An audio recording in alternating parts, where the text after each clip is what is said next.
요한복음 1장 43절부터 51절까지의 말씀입니다. 요한복음 1장 43절부터 51절까지의 말씀, 저와 여러분들이 한 절씩 교독하고 51절은 함께 읽겠습니다. 이튿날 예수께서 갈릴리로 나가려 하시다가 빌립을 만나 이르시되 나를 따르라 하시니,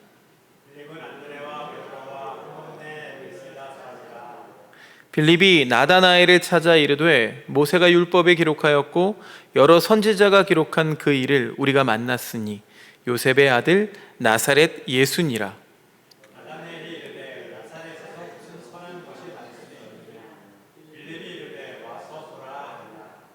예수께서 나다나엘이 자기에게 오는 것을 보시고 그를 가리켜 이르시되 보라, 이는 참으로 이스라엘 사람이라 그 속에 간사한 것이 없도다.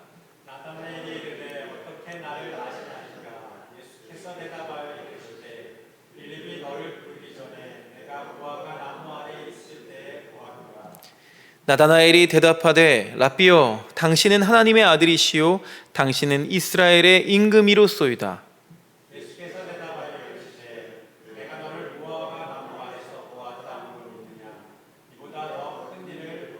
51절 함께 읽겠습니다.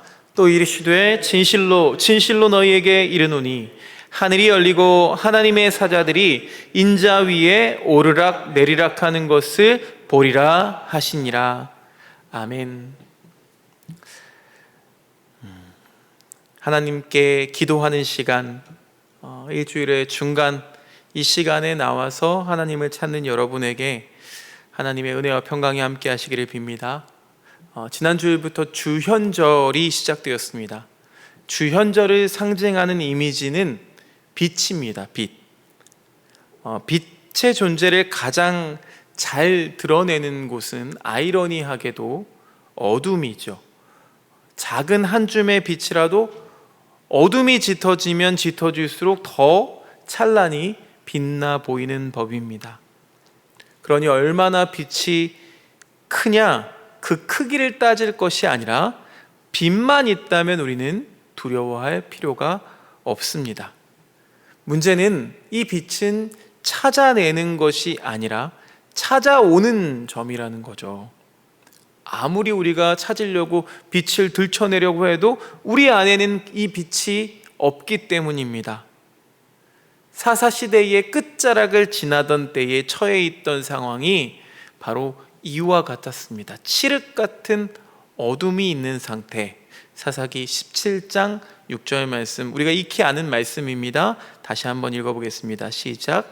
그때에는 이스라엘에 왕이 없었으므로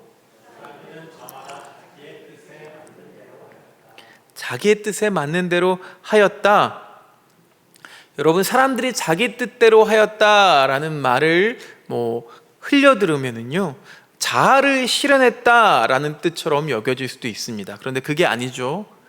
사람들의 마음을 한 뜻으로 붙잡을 만한 어떤 기준이 없었다는 뜻입니다. 그러니까 무엇을 어떻게 해야 되고 어디로 가야 하는지를 잃어버린 사람들이 천지였다는 거죠. 그러니까 눈을 뜨고는 있지만 앞을 볼 수 없을 만큼 짙은 어둠이 이 이스라엘을 덮고 있었습니다. 그런 답답한 시대를 단적으로 보여주는 사람이 바로 사사기 뒤에 있는 이 사무엘상에 등장하죠. 바로 제사장 엘리였습니다.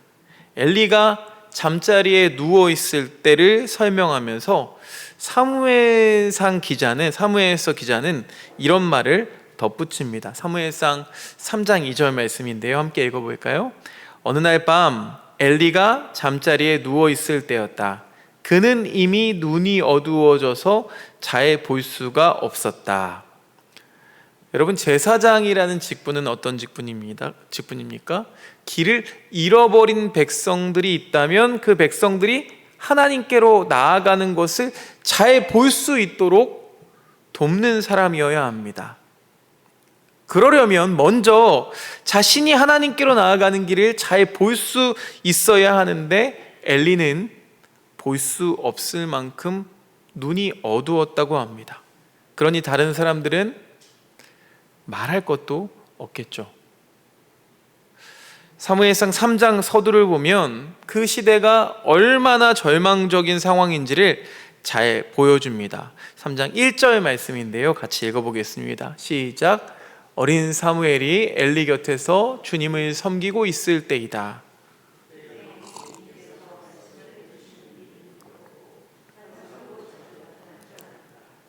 이런 상황이죠. 주님께서 말씀해 주시는 일이 드물었다. 개역개정 성경을 보면은요, 말씀이 희귀했다라고 번역됩니다. 이렇게 보면은 하나님께서 자신의 입을 닫으신 것처럼 읽히지만 정확히 번역해 보자면 하나님의 말씀이 사람들 귀에 하나님 말씀으로 들리지 않았다는 뜻으로 우리가 읽어야 합니다. 그러고 보니까 그렇습니다. 세상은 자신의 뜻을 이루고 자기 생각대로 사는 걸 추구하라고 이야기하고 또 그걸 성공이라고 말합니다. 그래서인지 사람들은 제 생각만 할 뿐 도통 들으려고 하지 않습니다. 목사도 마찬가지고요, 교회도 모두 제 생각대로인 것은 매한가지입니다. 도무지 하나님께로부터 들어야겠다고 귀를 기울이는 사람이 보이지가 않습니다. 여러분, 이 말씀이 성경을 그러니까 많이 읽으십시오 이런 말씀이 아니죠.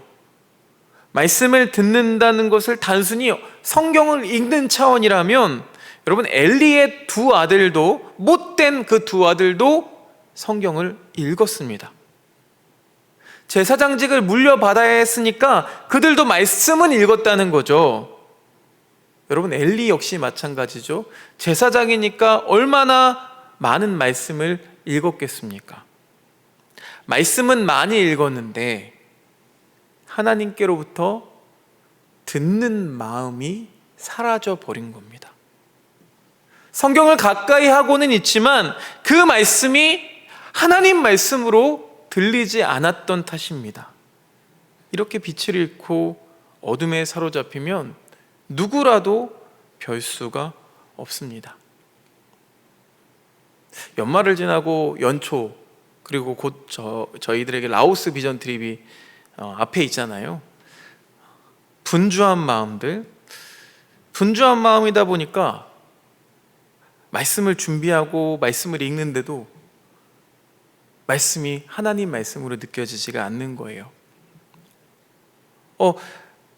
더 평안을 전해야 하고 더 기도의 메시지를 우리 팀원들에게 또 우리 교우들에게 드려야 되는데 제 마음이 더 불안한 거예요. 그래서 오늘 말씀을 준비하는데 굉장히 아픈 마음으로 말씀을 준비했습니다. 이렇게 잠식당한다는 거죠. 사람들 마음이 어느새 어둠에 잠식당합니다. 이것을 다른 말로 표현하면 하나님을 잃어버렸다는 뜻이죠. 하나님을 향한 어떤 기대와 소망, 신뢰와 믿음, 경외감 이런 건 사라지고 그냥 타성과 습관에 빠져버리고 마는 거죠. 여러분, 이렇게 되면 저절로 하나님을 향한 시선이 돌려져서 더 이상 그분께 묻지 않습니다. 구하지 않습니다. 듣지 않는 건 당연합니다. 혼자 계획하고 혼자 괴로워하고 혼자 절망합니다. 하나님 말씀을 읽고 있는데도 하나님께서 나에게 말을 걸어오시는데도 알아차리는 사람이 없습니다. 그냥 조상들의 이야기, 민족의 전설 안에 계실 뿐 지금의 나에게는 한마디 말씀도 하지 않으시는 침묵하시는 하나님이 되고 만 거죠. 그러나 계속 따져보면 하나님이 말씀하지 않으신 게 아닙니다. 사람들이 하나님이 말씀하시지 못하게 했습니다. 시대가 하나님을 침묵하게 만들었습니다. 그렇게 모든 것이 끝나가는 것 같은 바로 그때에 제사장 엘리도 듣지 못한 하나님 말씀, 하나님의 음성을 드러낸 사람은 바로 어린 사무엘입니다. 여러분, 이게 어떻게 가능했을까요? 이 사무엘은 태생부터 남다르긴 했지만 이 말씀에서는 제사장 엘리가 처소에 누워 있을 때 사무엘은 어디에 있었다고요? 성전에 있었다고 기록됩니다. 거들고 나서는 거죠. 그럼에도 말씀은 사무엘이 하나님을 찾았다고 기록하고 있지 않습니다. 오히려 이 성서 기자는 우레같이 울리고 천둥처럼 외치는 그 하나님의 말씀을 듣지 못하는 사람들로만 가득한 시대라고 먼저 말합니다.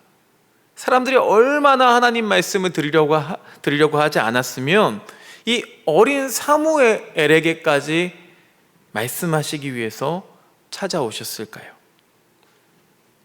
하나님의 마음이 그렇게라도 하지 않으면 속이 터질 것 같아서, 이들과의 관계가 끊어질 것 같아서 애달았던 건 하나님뿐이었습니다. 저는 이 사건이 사무엘이 하나님의 말씀을 들은 사건이라기보다는 그날 말씀하시기 위해서 하나님께서 사무엘을 찾아내신 사건으로 봅니다. 우리는 하나님이 사람을 찾아오시는 분이심을 예수님을 통해서도 발견할 수가 있는데요, 오늘 말씀에서 보이는 우리 예수님은 언제나 사람들을 찾아가시는 분이었습니다. 사사시대에 하나님께서 이 어린 사무엘을 찾아내신 것처럼 주님은 오늘 베드로도 빌립도 그리고 나다나엘도 찾아내십니다. 이들은 모두 예수님을 통해서 빛을 발견한 사람들이었습니다. 먼저 이 빛을 발견했던 건 제자 빌립이었죠. 빌립은 나를 따르라는 주님의 말씀을 들었고 응답했습니다. 그리고 그 다음은 그의 벗 나다나엘입니다. 빌립이 이 기쁜 소식을 전하기 위해서 자기의 가장 친한 친구를 찾아왔지만 나다나엘은요, 그 말을 곧이곧대로 듣지 않습니다. 제가 아무리 생각해봐도 나사렛 같은 시골 동네에서 메시아가 나올 수는 없다는 거죠. 그렇게 가지고 있던 선입견이 그의 믿음을 딱 가로막습니다. 여러분, 복음을 전해 듣는다고 해서 모두가 아멘 하면서 응답하지 않습니다. 시대의 가르침이나 우리 기준과 생각, 경험이나 합리성에 비추어 보면은요, 이 말씀이라는 것은 좀처럼 믿업지 못합니다. 그렇지만 일단 예수님을 만나고 난 후에는 이게 완전히 달라지는 거죠. 이 나다나엘은요, 예수님을 만나고 나서 자신은 틀린 것을 알았고 친구인 빌립의 말이 옳은 것을 알게 되었습니다. 이전까지는 믿을 수가 없었는데 주님을 믿게 되었고 주님은 자신에게 너무나 특별한 분이 되었습니다. 그를 변화로 이끌었던 말씀이 바로 이 말씀이죠. 요한복음 1장 48절 말씀 우리 같이 읽어보겠습니다. 시작. 빌립이 너를 부르기 전에 내가 빌립이 부르기 전에 내가 널 봤어. 무화과나무 밑에 있는 걸 봤어. 여러분, 이 말씀이 어떤 말씀이에요? 예수님은 어디든 다 볼 수 있는 천리안 같은 능력을 가지고 계신 분이야, 뭐 이런 말이 아니죠. 바벨론에게 성전이 파괴된 이후에 유대 땅에 있던 사람들, 또 포로로 끌려간 사람들, 이 유대인들은요 더 이상 성전에 모일 수가 없었습니다. 구심점을 잃어버린 거죠. 그래서 유대인들은 그때부터 어디든 성인 남자 10명만 모이면 회당이라고 부르는 시나고그, 여기에 모여서 말씀을 강론하고 토론했다고 합니다. 때로 회당에 사람이 모이지 않으면 무화과 나무 아래, 거기에 자리를 잡고 조용히 말씀을 묵상하곤 했다는 거예요. 아마 이 무화과 나무 아래에 있던 나다나엘도 분명히 말씀을 묵상하고 있었을 거예요. 나다나엘 역시 시므온처럼 이스라엘의 위로, 또 하나님의 구원을 갈망하는 그런 사람이었습니다. 하나님을 향한 간절함이 그렇게 가득한데 사람들이 보기에는 어떻습니까? 이 나다나엘이라는 사람은 말씀만 읽고 있는 무기력한 모습으로 보인다는 거죠. 하지만 그의 이 애타는 목마름을 들여다보고 계신 분이 계셨습니다. 마침내 주님이 이 나다나엘을 찾아내셨습니다. 그래서 그동안 쌓여있던 이 모든 응어리의 물꼬를 터뜨리시고 서럽게 흐느끼는 그의 마음을 다독여 주신 거죠. 그렇게 사람을 찾아오셔서 주님께서 하시는 일은 늘 한결같습니다. 주님을 만난 이후 어부였던 베드로는 교회의 반석이 되었고, 세간에 앉아있던 레위도, 요한이나 빌립도 어둠에 쌓인 세상의 복음을 전하는 빛이 되었습니다. 여러분, 이전까지 이 베드로에게 그런 가능성을 발견한 사람은 주님 말고는 없습니다. 그들은 모두 그냥 다들 그렇게 사는 거라면서 체념하고 절망으로 마음이 온통 굳은 살 먹인 것처럼 딱딱해진 그 순간에 예수님을 만났습니다. 그리고 주님은 나를 따르라 라는 말씀으로 그들을 당신과 함께하는 삶으로 초대해 주십니다. 무슨 일을 맡기기 위해서가 아니죠. 어떤 위대한 일을 맡기기 위해서가 아닙니다. 그냥 당신의 곁을 그들에게 내어주실 때에 주님께서 그들을 베드로, 요한, 야고보, 빌립 각자의 이름으로 불러주셨다는 것을 보면은 분명히 알 수 있죠. 하나님께서 지으신 사람, 천하보다 귀하게 빚으신 하나님 자녀답게 세우는 일, 그들을 한 사람 한 사람을 하나님 자녀답게 세우는 일이 먼저이셨던 겁니다. 주님은 사람들 안에 담겨있는 소중하고 아름다운 것들을 있는 그대로 보아주시는 그런 분이십니다. 그래서 주님을 만난 사람들은 그 사랑에 감동할 수밖에 없는 거예요. 사도 바울이 대표적이죠. 사도 바울도 대표적으로 주님의 부르심에서 인생의 위로를 받았고 또 어떻게 살아야 하는지 답을 찾았던 사람입니다. 예수님을 만난 후에 이 세상을 바라보던 바울의 눈은 완전히 새로워졌습니다. 그래서 이렇게 고백하죠. 고린도전서 6장 12절 말씀 같이 읽어보겠습니다. 시작. 모든 것이 나에게 허용되어 있습니다.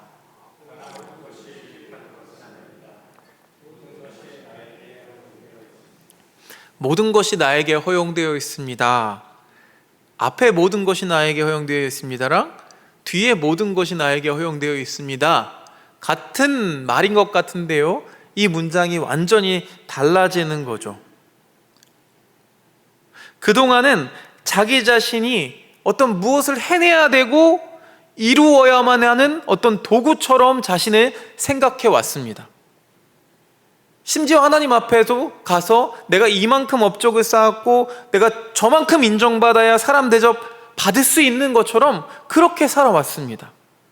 그래서 그 누구보다 열심히 살았고 그 누구보다 최선을 다해서 달려왔지만 혼자 있으면 늘 허기지고 지치고 무거운 정죄감이 자신을 짓눌렀습니다. 그러나 빛 대신 주님을 만난 이후에 이 바울은 비로소 해도 될 것이나 해야 할 것 또는 하지 말아야 할 것 이런 율법의 담장이 모두 허물어지는 그 자유를 경험하게 됩니다. 그러니까 첫 번째 문장에 모든 것이 나에게 허용되어 있습니다는 이전의 삶이고요. 이후의 삶은 자유로워진, 이제 율법의 수렁에서 건져 올림받은 자유로워진 자신의 고백을 하고 있는 거죠. 왜 그랬을까요? 자신이 이미 하나님께서 값을 치르고 산 한 사람 이라는 그 주님의 한 말씀이 이 바울을 살려낸 겁니다. 요한복음 1장 51절 말씀 계속해서 한번 읽어볼까요? 시작. 내가 진정으로 너희에게 말한다. 너희는 하늘이 열리고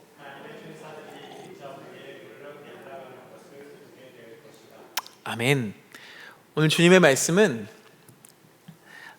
마치 제자들만 경험하는 이 빛된 삶이 이런 것임을 시각적으로 보여주시는 말씀입니다. 이 말씀 어디서 본 것 같죠? 창세기 28장에 보면은요, 야곱이 꿈에서 본 이 하늘로 이어진 사다리를 연상시키는 장면입니다.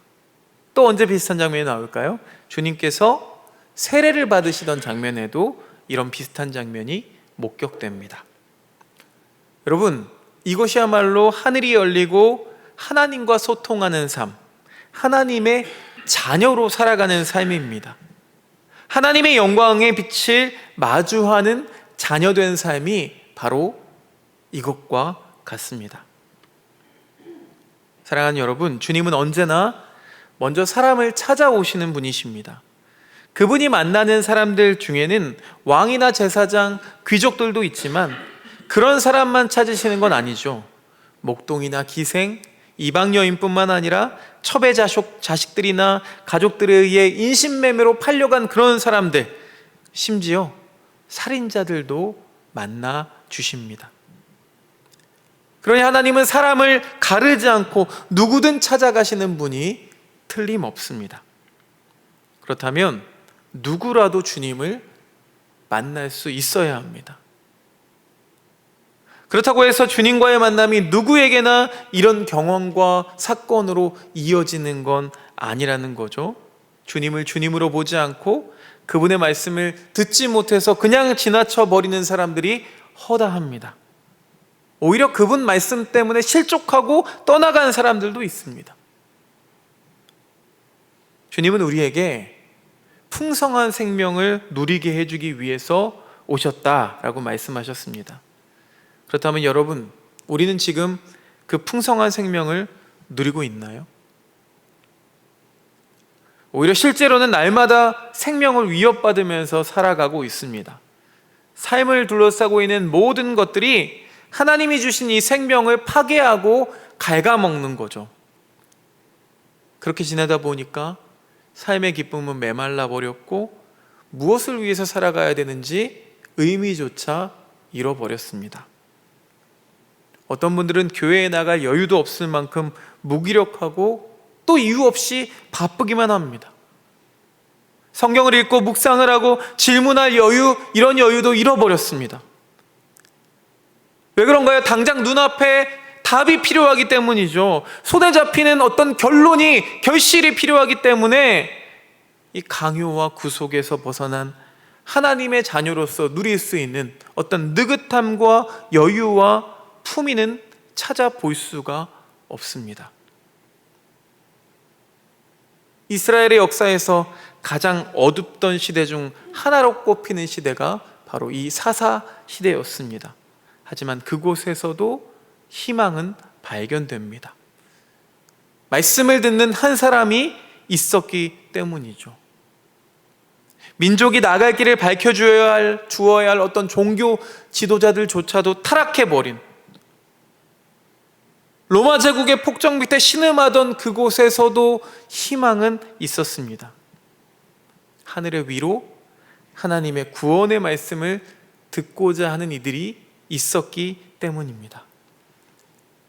여전히 아직 하나님의 구원을 보고자 하는 이들, 그래서 하나님께로부터 듣고자 하는 이들, 그분의 부르심 앞에서 아멘으로 응답하는 그 한 사람만 있다면 포기하지 않으시고 기꺼이 찾아오시는 주님이 계시기 때문입니다.